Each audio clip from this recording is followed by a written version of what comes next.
Ci troviamo lì dove c'era una dolina, che adesso c'è una collina. Siamo qua con il nostro presidente Roberto Giurastante. Ci dà dei dettagli in più? Beh, qui ci troviamo nell'area dell'ex discarica di Trebicciano. Questa è una delle doline che erano state utilizzate appunto per lo smaltimento dei rifiuti urbani e anche rifiuti speciali, quindi tossico-nocivi, e quindi l'effetto dell'utilizzo di quest'area per almeno 20 anni come principale discarica del comune di Trieste è stato appunto quello di trasformare le doline in una superficie molto vasta, perché questa è una delle zone sul Carso con maggior presenza di doline. Parliamo di discariche abusive in questo caso allora? Parliamo di discariche autorizzate, quindi non abusive.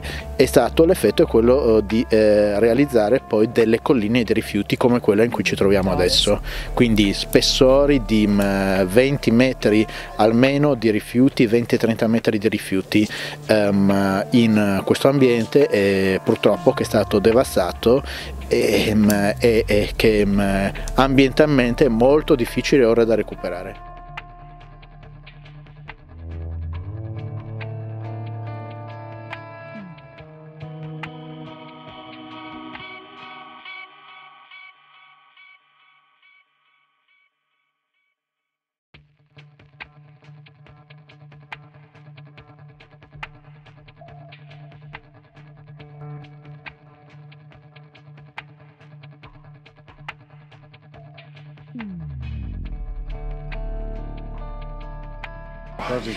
Dopo 30 cm di duro scavo troviamo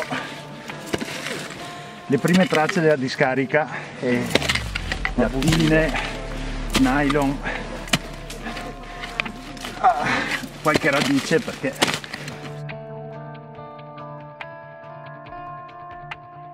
da qua in giù solo immondizie.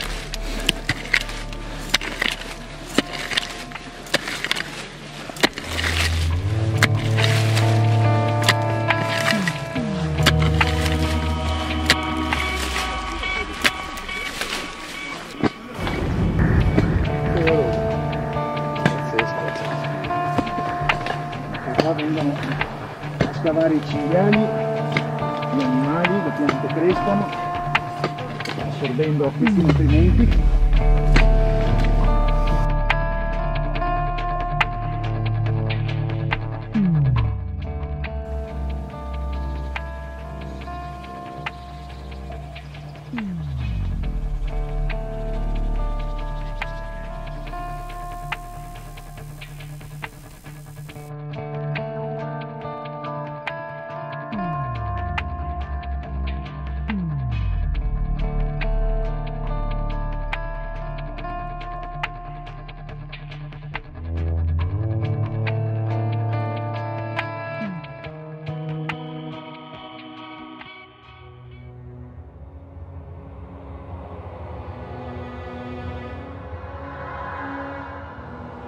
Questa è un'altra dolina che si trova nell'area dell'ex discarica. Qui siamo più spostati verso il paese di Trebicciano. Questa dolina si trova abbastanza vicina all'attuale pista ciclabile ed è una di quelle che veniva utilizzata comunque per lo smaltimento rifiuti.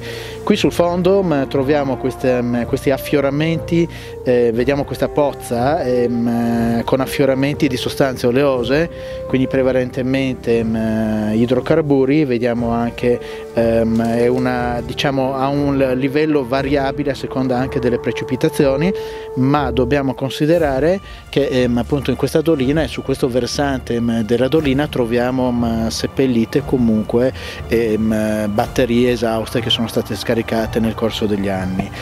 Quindi qui c'è un concentrato dell'inquinamento che è stato prodotto negli anni e molto probabilmente anche qui si scaricavano liquami e petroli esausti, quindi idrocarburi, perché era molto pratico utilizzare queste doline prima ancora di arrivare alle discariche e alle doline grandi dell'area della discarica di Trebicciano.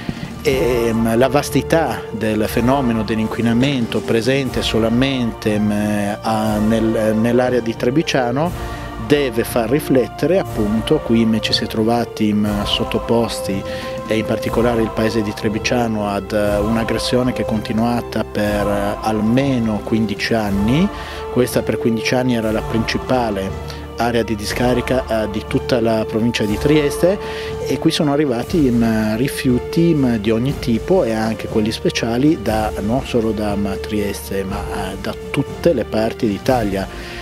Ed ora il problema è quello di riuscire a bonificare queste aree inquinate. Vediamo, questo può essere anche un abbeveratoio per ad esempio i cinghiali, quindi abbiamo anche animali che di conseguenza si sono avvelenati.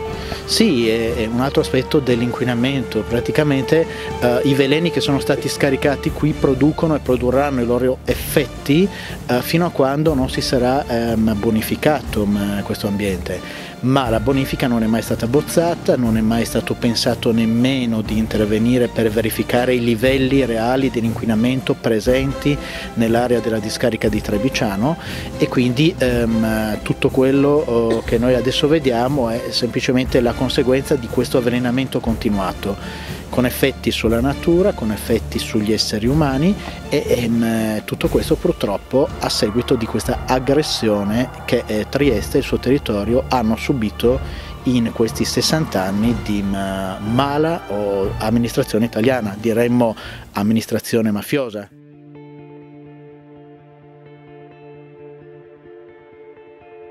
Scavando in questa dolina troviamo sulle pareti di questa dolina, appunto, emergono questi accumulatori, batterie che sono state scaricate nel tempo.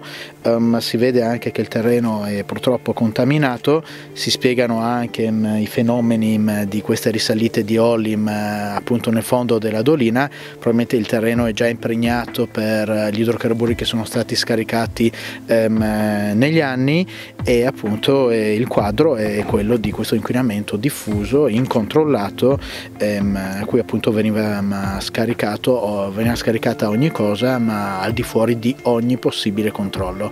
Quindi pensate solamente allo scarico delle batterie nell'ambiente carsico, con i danni enormi che questo poi produce e ha prodotto ormai. Certo, il movimento Trieste Libera quindi si sta battendo per questo, ma ha anche qualche programma futuro?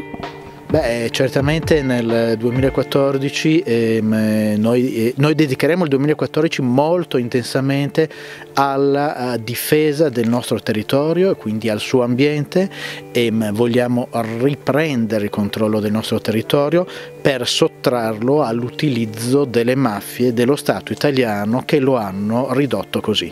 Perfetto, quindi bonifiche o perlomeno rinsanare un po' questo territorio sarà uno dei vostri punti cruciali? E per quanto riguarda le bonifiche, noi non abbiamo a disposizione come movimento i miliardi di euro che attendiamo come risarcimento dall'Italia per i danni che ha prodotto. Stiamo parlando di denunce che noi presenteremo a livello internazionale sullo stato di inquinamento della zona del territorio libero di Trieste. Si tratta quindi di un lavoro importante, quello che stiamo facendo, per testimoniare a livello internazionale qual è l'aggressione che è tuttora in corso, purtroppo, da parte di chi avrebbe dovuto amministrare questo territorio e lo ha utilizzato invece per gli affari sporchi delle proprie mafie. Perfetto, quindi non solo la Campania ma anche il nostro territorio è stato sfruttato in questo modo malsano.